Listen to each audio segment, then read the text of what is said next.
Dream Team, it's your boy Neal back with another reaction video, guys. Here we are with why you shouldn't quit and move to Australia. Now, this is the same man who made a video that said why you should quit and move to Australia. Now it's why you shouldn't quit. I need to know the reasons for why you shouldn't quit and move to Australia now. Before we dive in, make sure you guys subscribe, ring the notification bell, give the video a thumbs up. Let's hear the reasons. I came to Australia in 2016 as a backpacker and I never left. And if you're someone watching this considering moving to Australia, you should 100% not listen to me because I am biased. This is where I live. And low-key, I'm the type of guy that has a couple beers and does a TED talk about why to move to Australia. So in this video, I'm going to give you some legitimate reasons why not to move here. I've already done a video, which you might remember, that did really well about reasons why you should move here. Absolutely. Today I'm going to give you some as to why you shouldn't. Okay. Let's get into it. You're probably thinking spiders, sharks. You see like one spider a year. And the big ones that you see on Instagram are the huntsmen. Jesus. So the ones that are like the size of your hand, they're the ones that are actually not too bad for you. They say they're... Yeah, but still it is bad for me because I just need to see it for my heart attack to kick in.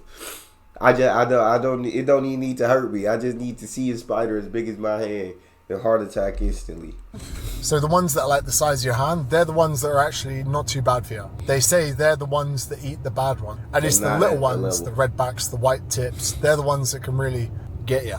Then when it comes to sharks, I know I've said this a million times before, I'm more likely to hurt myself on the way to the beach than get eaten by a shark. The number one thing that I hate about Australia is luxury car tax. If you buy a brand new car in Australia, you are penalised. The car tax imposed at the rate of 33% on the amount above the luxury car.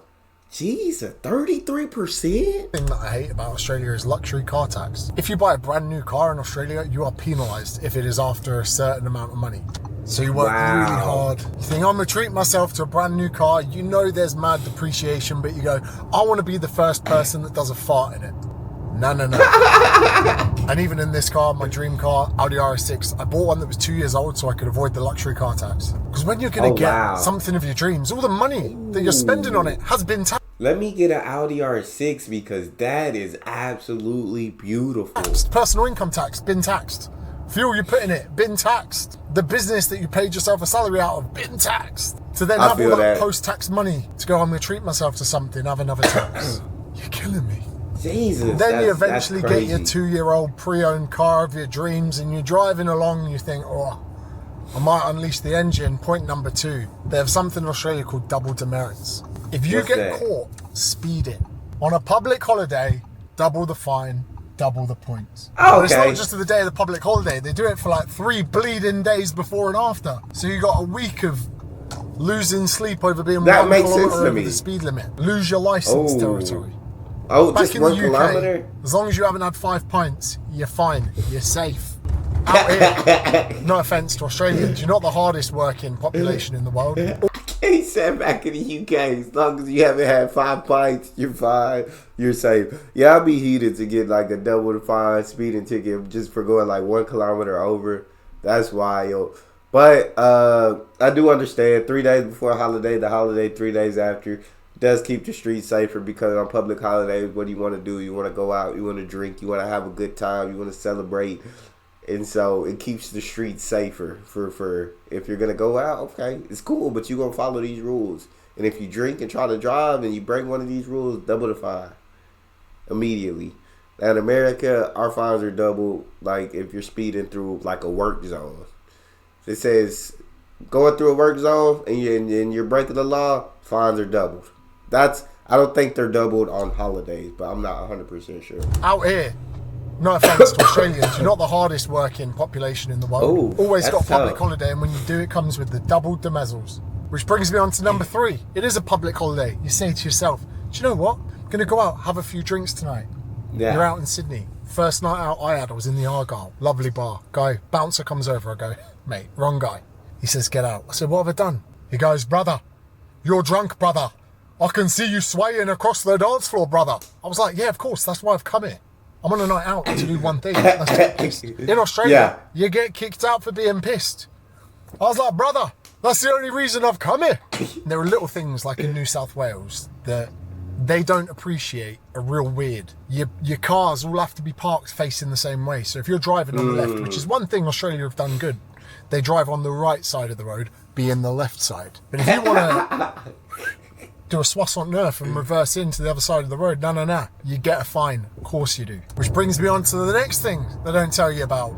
I understand. I guess you can get to a point. You going into a pub, get drunk. Yeah, you get drunk, you have a good time. But when you get too drunk, it's understandable that they kick you. If you get too drunk, you know what I'm saying? If you're just absolutely pissed, if you're just falling over, wasted. But anything before that, you know what I'm saying? You're drunk, you're having a good, that should be cool. But if you're falling over, wasted, can't even hold yourself up, all right, yeah, you got to go. That's too much. But yeah, it's holiday. You want to go out, you want to have a good time. Of course, you go to the bar. Of course, I'm here to get pissed. Of course. The sun. Yeah, it's sunny. Yeah, it's warm. You get a bit of sunburn in the UK. People say, oh, you've been on holiday. Yeah, where you been? Tenerife. Benidorm. Don't worry about it. Being a Brit with a tan line, with a bit of a farmer's tan, something to be proud of. Not in Australia. You get shunned. You get abuse. Hi, brother. Not heard of Factor 50 before, brother? A little bit of sunburn. You might as well have just insulted their religion for the sunburn, because skin cancer. 10 minutes in the sun, bosh. The kids out here, they have a rule, no hat, no play. If you don't bring a hat here to stop the sun from getting on you, you're not going outside. So when people do say, I agree with it. A bit of sun, mate, I go, listen, I spent 28 years in the UK, only getting sunburnt for 2 weeks a year. Let me have my time. I feel that. My shoulders peeled in Tenerife and Ibiza, but I'm 30 years behind you bastards. When it comes to sun damage, let me live. I do put cream on when I sunbathe. He said, let me live. But the occasional dog walk in summer is going to give me that little bit of burn. But I'm Irish. We got to go red to go brown. Which brings me on to the next problem. I'm Irish. We got to go red to go brown. I'm sorry if you see me, like, allergies, I've absolutely been kicking my butt. I've been doing reposts the past couple of days. Today's my first day back. Still not fully over them, but I wanted to get back. I was tired of not doing anything. Got tired of being sick, so I'm trying to fight through today. Australia is massive. Massive. You fly for 5 hours, you're still in Australia. You can get to Turkey from the UK in 5 hours. So because of that, Aussies, when it's time to travel around retirement, they go to Australia. They travel their own bloody country. They go to Australia. They go is Bali, and Bali's 6.5 hours. That's close for them. And like Brits, we come here and we love it. I love it here. But then Aussies go to Europe and they're like, mate, everything's so bloody close. You get on a flight for 2 hours, you're gonna get to like, you don't even leave the state here within 2 hours. In the UK, you could be in any place in Europe. Which brings me on to another problem. A lot of Aussies never travelled. Like Europe, for them, they might as well have gone to Mars. I think there's a stat like 35% of Australians have never been on a plane out the country. Might have made that up. Then the other problem is the elephant in the room, just how far away Australia. That's the same with the U.S. I think they said like over 40%, could be completely wrong. Like don't even own a passport. Yeah, a lot of the Americans don't travel outside of the States. So it's like, I don't know, so they put travel to a different state, I guess. That's traveling. I want to travel to Australia 100%, but I also do want to see like all the different states of the United States. That'll be dope as well. It is miles away. I always joke and say, yeah, it's just a day away, 21 hours if you go Emirates route through Dubai, but it is a long way. Like, I do feel bad. My parents, my nephew, my sister, my friends in the UK, think about the whole world, the whole entire planet, and I decided to go to the very furthest part, bar New Zealand. I'm a terrible son, I'm a terrible brother, I'm a terrible uncle. But when it comes to determining where you live, it's like having a plant. You can't put a plant in the shade and expect it to flourish. When I came here, my mindset improved, my mental health improved, even though it wasn't bad before, my productivity improved, my businesses improved.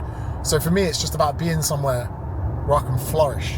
The time zones, in summer, fantastic, because we catch 2 periods. I wake up, chat to people, they go to sleep, like chat to them in the afternoon. In winter, it's a little bit more difficult, but I do like it. If I lived in Bali or even Perth on the other side, you don't quite get those 2 interactions either side. So as far as the time zones, even though it is really far away, it's all right. Although Adelaide, South Australia, the state across, I swear they got like a 45-minute time difference. Like, what are you doing? Who came up with that? Who put someone in charge and goes, yeah, mate, we're going to get a time difference, 45 minutes. Who signed that off, you weird? Now, one good thing about Australia, I was ranting about the tax. They don't have inheritance tax here. They're like, what? So you die What's in the inheritance UK, tax? you got to pay tax, yes. Yes, because you work all your life to pay taxes, to then buy a house where you got to buy stamp duty. Then not only have you got to pay off the loan with your post-tax money, you've then got to pay interest, which is another form of tax.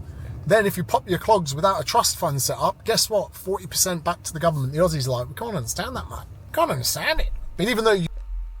Does that happen in the U.S.? I don't know too much about inheritance tax or paying taxes after you die. What? That's real? That may have me here, and I don't know about it, but if it does, that's wild. That's a wild tax. You get all your grandparents' money when they die. What you can't get in Australia is a good Sunday roast. And I challenge anyone to tell me where there's a good one, because I went homesick after the pandemic. Oh, let's get a good Sunday roast. It doesn't exist. Doesn't exist, brother. There is doesn't exist, brother. No good Sunday roast here, brother. Another shithouse thing is there's no new tonic in Australia. TGA, these bastards, they won't let us put the ingredients in a drink. If we were to sell it in like a sachet, they'd let us do it. But for those of you that are in the UK, I'll put a link in the description where you can top up on new tonic. Get yourself some before you move out here. But yeah, like, it's crazy. You can get peptides in Australia. They're quite progressive when it comes to things like that. But putting theanine or nootropics in a drink, nah, mate. You can go surf with sharks, but you can't put flipping nootropics in a drink. Now, I can't speak on behalf of America or Canada, but let me tell you where the UK is undefeated. Police. What's that? UK police are sound. I've got in trouble a few times in my life. They've always been sound. Even if you end up in Notting Hill Carnival, peeled off your nut. Yeah, I think the world know the US police got a bad rap. I think that the rest of the world know the US police ain't the go-to police. Yeah. So we won't speak on the police then. We'll stay away from that time. We'll let James continue. No, I once had a Metropolitan Police officer try and convince me that he was a dolphin trainer. I can't help but think the British police, not all of them, but the majority of them, are good people. Whereas in Australia, I'm sorry to say it, if you guys are on a power trip, it's like they were bouncers at the club kicking people out for swaying. Hi, brother. You're swaying a bit, brother. Gonna have to ask you to leave, brother. They got a taste of it and they became police officers. The police here, they put me on edge. Probably because they got guns. In the UK, we don't have guns. They got pepper spray and a baton. Police here always on edge. And they're strict. My God. Let's say, hypothetically speaking, you're in a festival. You're at Tobacco Docks, you're at Animac, and you pull out your wizard sleeve bag of ketamine. You're about to take a bit. The police will just take it off you and go, nah, mate, and walk off with it. Australia. You get caught with that Colombian marching powder. If you're on a temporary visa, g'day, mate, you're going home. Which means, allegedly, when I first got here, people, they have to shelf. And I didn't know what shelfing was, right? I thought you chance it. You put the little up against the ball sack, you walk in. In Australia, single file, brother. Police dogs, sniffer dogs, brother. The ones in the UK, God. They're not even real dogs. Trevor, head of security, he's brought his auntie's dash out. He said the ones in the UK, they're not even real dogs. Down for the day to have a little pretend sniff. You party safe. But in Australia, no. No. They are tighter than a duck's arse. Single file getting into Harbour Life 2019, allegedly. So what does shelfing mean? Well, I found out the hard way, allegedly. I was going to an event in Sydney at a place called the Ivy. We walked down to go in. I see someone getting arrested over the bonnet of a police car. I said to my mate, what's going on here? He goes, probably been caught with drugs on him. I said, what, dealing? He goes, nah, just having them on him. I went, you get arrested for having drugs on you? He goes, yeah. Next thing you know, we're in the toilets of a local coffee shop. He's sticking his head over the cubicle and he's saying, James, do you want to go to jail? Do you want to go to jail, James? You have to put the narcotics in a place. Nothing should go in. Nothing should go up there. No. But that's the level it is. Then it's just not worth it. You know what? Just not worth it to do the drugs. If it's got to go into a place that nothing should go in, it's just not worth it. I'm just not gonna do it. I'm gonna enjoy whatever, the festival, the carnival, whatever we're going. I'm gonna enjoy it sober. Because can't put it in a place where it's not supposed to go.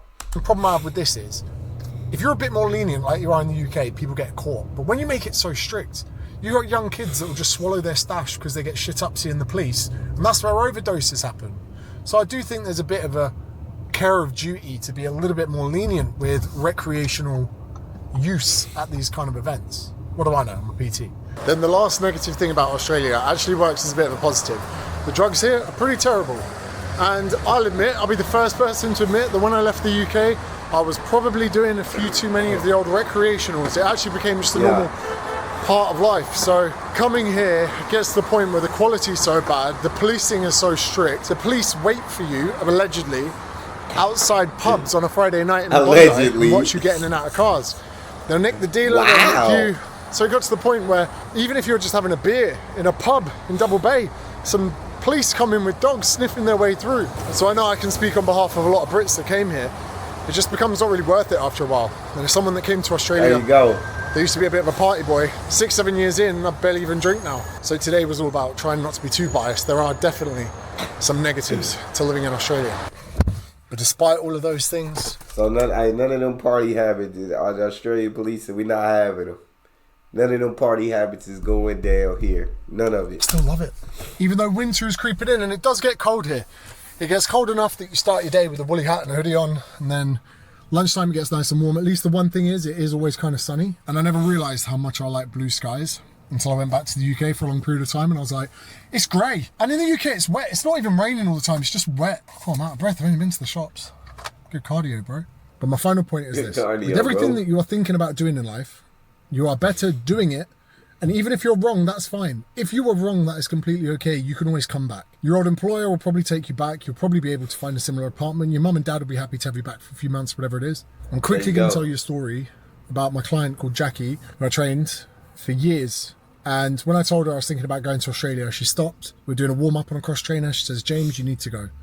She goes, me and my husband, Mick, we always wanted to go. Then before you knew it, we had kids. I remember this from the It's the first biggest regret of our life. And Jackie was one of my clients that I trained and loved seeing her, loved coming into the session. I'll never forget, Tuesday morning, I come around the corner, she looks at me, the first thing she says isn't good morning, isn't how are you, it's have you bought your ticket yet? Now either I was much worse at personal training than I ever thought, or Jackie didn't want me to make the same regret that she did. Yeah. And the reason I made this video, like any other video about Australia, is say we bump into each other one day, maybe in London, maybe in Australia, maybe in America, I don't know. You can give me a nudge and you can either say, James, your video was the reason I came to Australia and I love it, which has happened. Or equally, you can say, James, I watched your video, I came to Australia, I didn't love it, but thanks for giving me the nudge. The only biggest mistake you can make is to want to do something and never to get around to doing it. Because you are way better being wrong than wondering what if. I agree. Good day.